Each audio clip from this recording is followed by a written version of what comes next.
Hello बच्चों, आज का टॉपिक है लोक प्रशासन की प्रकृति। और यह लोक प्रशासन की प्रकृति जो है, लोक प्रशासन का वीडियो नंबर 4 है। इसके पहले 3 वीडियो अपलोड हो चुके हैं। तो देखते हैं कि नेचर ऑफ पब्लिक एडमिनिस्ट्रेशन में प्रकृति शब्द का क्या महत्व है। लोक प्रशासन की प्रकृति की विवेचना करने से पूर्व यह जान लेना आवश्यक है कि प्रकृति का क्या तात्पर्य होता है।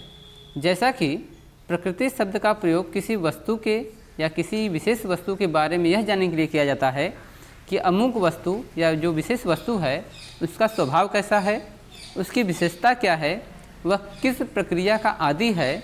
ठीक उसी प्रकार लोक प्रशासन में भी इन्हीं तथ्यों को जानने की कोशिश की गई है।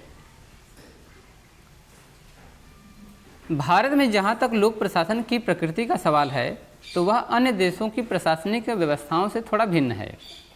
जैसे उदाहरण लिया जाए तो जो विशेषताएं अमेरिका या ब्रिटेन में लागू होती हैं वह लोक प्रशासन में हैं, वह भारत के या किसी अन्य राष्ट्र की प्रशासनिक विशेषताओं से मेल नहीं खाता है।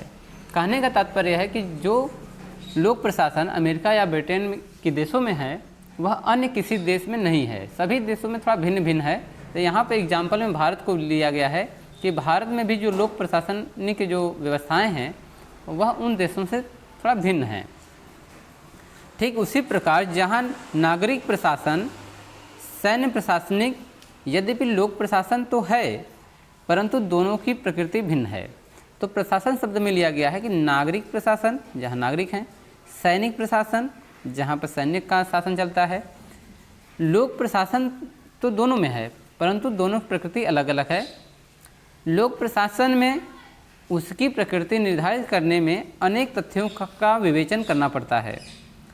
अगर लोक प्रशासन में है तो लोक प्रशासन में दोनों की प्रकृति का जो तथ्य हैं उनकी विवेचना करना पड़ता है, उनको अलग अलग जो है परिभाषित करना पड़ता है। जैसे कि राजनीतिक सामाजिक व्यवस्था कैसी है, दोनों जगहों पर राजनीतिक और सामाजिक व्यवस्था कैसी है, वहाँ का शैक्षिक व आर्थिक स्तर कैसा है, वहाँ के आधारभूत आवश्यकताएँ और सुविधाएँ क्या क्या हैं, इन सभी को देखना पड़ता है।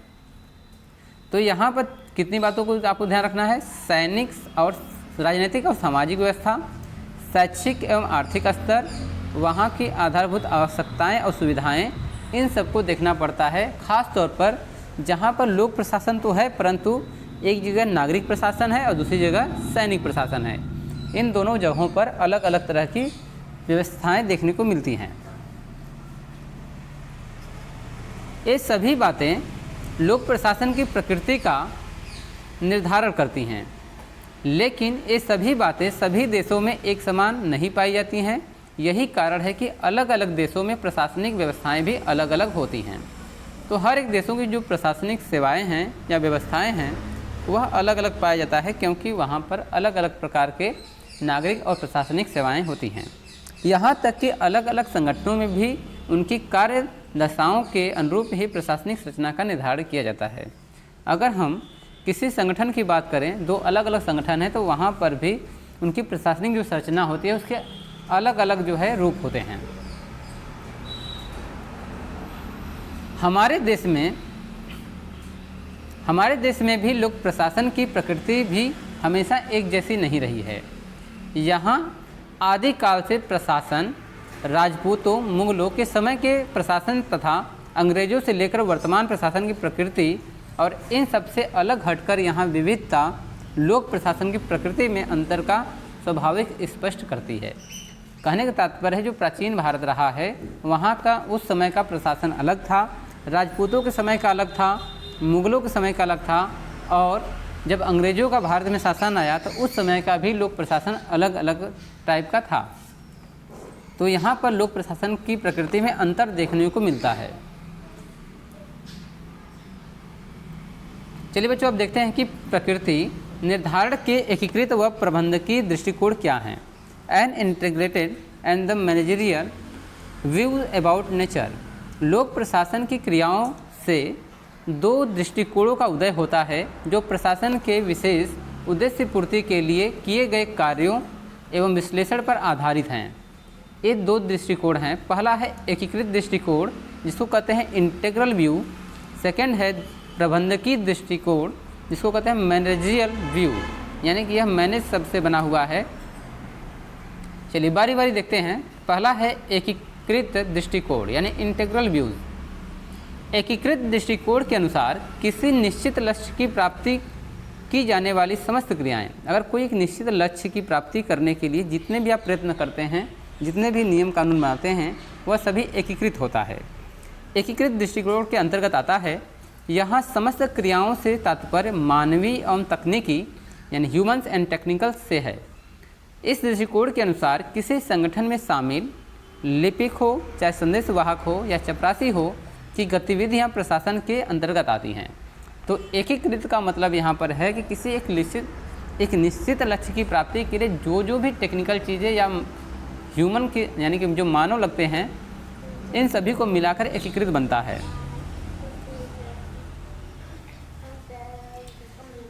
प्रबंधक एल.डी. व्हाइट ने इस दृष्टिकोण को अपने शब्दों में प्रकट करते हुए कहा है। तो यहाँ पर एक विद्वान हैं प्रोफेसर एल.डी. व्हाइट। लोक प्रशासन में सार्वजनिक नीति के क्रियान्वयन या प्राप्ति से संबंधित समस्त गतिविधियां सम्मिलित होती हैं। तो लोक प्रशासन में सार्वजनिक नीति के क्रियान्वयन या प्राप्ति के लिए से संबंधित समस्त गतिविधियां सम्मिलित होती हैं। इनका कहने का मतलब है, इन्होंने एक लाइन में कह दिया कि लोक प्रशासन में जितने भी सार्वजनिक कार्य हो रहे हैं या क्रियाएं हो रही हैं, इनकी प्राप्ति में समस्त गतिविधियां जो लागू होती हैं, वह सभी जो है प्रशासन के अंतर्गत आती हैं। दूसरे विद्वान हैं वुड्रो विल्सन के अनुसार एक निर्धारित संस्था द्वारा उद्घोषित नीतियों को क्रियान्वित करने या प्राप्त करने का कार्य ही प्रशासन है। तो किसी भी एक संस्था के लिए जो नियम कानून या नीतियाँ बनाई गई हैं, उनको क्रियान्वित करने के लिए कार्य ही प्रशासन के अंतर्गत आता है। लोक प्रशासन कानून का क्रियान्वयन है, जिसमें सरकार का कार्यपालक पक्ष सम्मिलित होता है। तो यहाँ पर इन्होंने कहा है कि लोक प्रशासन जो है कानून का ही क्रियान्वयन है, इसको प्राप्त करने के लिए या जिसमें सरकार के सभी कार्यपालक जो है सम्मिलित होते हैं, वो सभी जो है लोक प्रशासन के अंतर्गत आते हैं। चलिए आगे है। इस संदर्भ में प्रशासन का अर्थ उन सभी क्रियाओं से है जिसका संचालन एक निश्चित क्षेत्र में नीति अथवा नीतियों के क्रियान्वयन से होता है, और इस प्रकार तकनीकी वर्ग, लिपिक वर्ग, प्रबंधक वर्ग एवं श्रमिक वर्ग के समस्त कार्यों को मिलाकर प्रशासन की संज्ञा दी जाती है। तो प्रशासन की संज्ञा देने का जो ध्येय है वह है लिपिक वर्ग, तकनीक वर्ग, जिसमें कि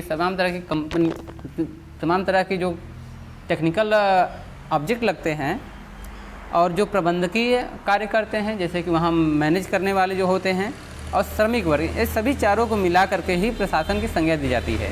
क्योंकि प्रशासन बिना किसी सहयोग के ना ये प्रशासन नहीं रहेगा। जब सब लोग एक सहयोग देते हैं तो प्रशासन की संरचना बनती है। इस विचारधारा को लोक प्रशासन का एकीकृत दृष्टिकोण या इंटीग्रल व्यू कहा जाता है। चलिए आगे देखते हैं बच्चों। सेकंड नंबर है प्रबंधकीय दृष्टिकोण या मैनेजरियल व्यू। इस प्रबंधकीय दृष्टिकोण में केवल प्रबंधकीय कार्यों के अध्ययन से ही लोक प्रशासन की प्रकृति निर्धारित होती है। तो प्रबंधकीय दृष्टिकोण में केवल प्रबंधकीय कार्यों के अध्ययन से ही लोक प्रशासन की प्रकृति का निर्धारण किया जाता है। इस विचारधारा की परिधि में केवल वे ही क्रियाएं प्रशासन के अंतर्गत आती हैं जिनका संबंध प्रबंध अथवा मैनेजमेंट से होता है, तथा जो संपूर्ण संगठन या ऑर्गेनाइजेशन को सामूहिक कार्य की संपन्नता के लिए एकीकृत करती हैं। दूसरे शब्दों में प्रबंधकीय दृष्टिकोण के अनुसार प्रशासन में केवल उन लोगों को शामिल किया जाता है जो निर्देशन यानी डायरेक्शन, निरीक्षण यानी कि सुपरविज़न और नियंत्रण कंट्रोल के कार्य में लगे हुए हैं। इस तरह के कार्यों में संगठन के केवल चोटी के अधिकारी यानी टॉप लेवल के अथॉराइज जो होते हैं वही शामिल होते हैं। यानी कि इसमें अधिकारी जो उच्च लेवल के होते हैं, ये ज़्यादा से ज़्यादा इनका भूमिका होता है। प्रबंधकीय दृष्टिकोण मुख्यतः लूथर गुलिक द्वारा प्रतिपादित संगठन के सिद्धांत यानी पोस्ट कॉर्ब पर आधारित होता है। यहाँ पोस्ट कॉर्ब अंग्रेजी के 7 अक्षरों से मिलकर बना है, जिसका तात्पर्य अलग अलग होता है। आइए इसको देखते हैं। तो पोस्ट कॉर्प में जो पी है जिसका मतलब होता है प्लानिंग, तो सबसे पहले प्रबंधकीय कार्य में प्लानिंग की जाती है। सेकंड है ओ जिसका ना मतलब है ऑर्गेनाइजिंग यानी संगठन बनाना। यस मतलब होता है स्टाफिंग, कर्मचारियों का प्रबंधन करना। फोर्थ है डी जिसका मतलब है डायरेक्शन यानी निर्देशन। को मतलब है कोऑर्डिनेटिंग यानी समन्वय बैठाना या समन्वय करना। आर का मतलब है रिपोर्टिंग यानी प्रतिवेदन करना। बी मतलब है बजटिंग यानी बजट तैयार करना, तब जाकर के एक मैनेजमेंट होता है यानी प्रबंधकीय कार्य होता है। तो इन सभी का अलग अलग जो है काम है। सबसे पहले प्लानिंग होती है, फिर संगठन बनाना होता है, फिर कर्मचारियों का चयन करना होता है, फिर एक निर्देशन या डायरेक्शन में काम करना होता है, फिर समन्वय बैठा कर चलना पड़ता है और प्रतिवेदन करना होता है, और फिर जो है उसमें पैसे लगते हैं यानी बजट कितना लगेगा इसकी बातें होती हैं। तो निष्कर्ष क्या निकलता है?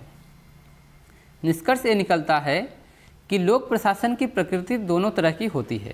तो लोक प्रशासन की प्रकृति एकीकृत भी होती है और प्रबंधकीय भी होती है, क्योंकि संगठन में सामान्यतः दोनों प्रकार के पदाधिकारी होते हैं, जिनमें एक वर्ग का संबंध प्रबंधकीय यानी मैनेजरियल का होता है तथा दूसरे का संबंध क्रियान्विति के आधार पर एकीकृत यानी इंटीग्रल होता है। तो बच्चों मैं आशा करता हूँ कि आपको इस टॉपिक में काफ़ी चीज़ें समझ में आई होंगी।